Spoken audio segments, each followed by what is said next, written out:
It's 6 a.m. in a cramped New York apartment. Maria, a single mom, laces worn-out sneakers, preparing for her second job, cleaning office buildings downtown. Outside, the city buzzes with life, but inside, Maria's world is a constant battle, working hard yet still trapped in poverty. What if working harder wasn't the answer? What if the system itself was rigged against her? This is just one slice of America's invisible working poor. You might think working more means getting ahead. But for millions like Maria, hard work doesn't clear the fog, it thickens it. Maria's story starts in a tiny Queens apartment, juggling a night cleaning job and a morning gig stocking shelves at a bodega. Even working 70 hours a week, her paycheck disappears into rent, food, and childcare. Despite the endless toil, she still can't pay off debts or stash savings. Her dream of stability feels almost cruelly out of reach. Think of hard work like running on a treadmill, fast, exhausting, but never getting anywhere new. Shipler reveals how low-wage jobs keep people stuck in cycles. Paychecks barely cover basics and unexpected expenses. Medical bills, broken cars, pull families back. The system's gears grind down effort instead of rewarding it. Here's the twist. Escaping poverty isn't just about working more or harder, it's about changing the rules. Access to education, affordable childcare, and health services creates real upward mobility. Shipler's insight flips the American dream. It's not missing effort, it's missing support that's the bigger barrier.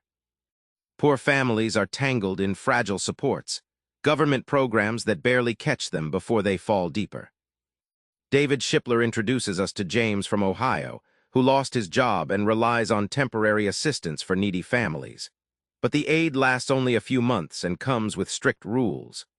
James watches the clock tick down while scrambling to find new work, knowing once the benefits end, the fall could be catastrophic. Healthcare is another maze. Maria's asthma flare-up once landed her in the emergency room because she couldn't afford regular medication or doctor visits. Shipler paints a vivid picture. Imagine a fortress with a moat, except the moat's full of paperwork and waiting lists, blocking access to care that would prevent crises. Housing adds another layer.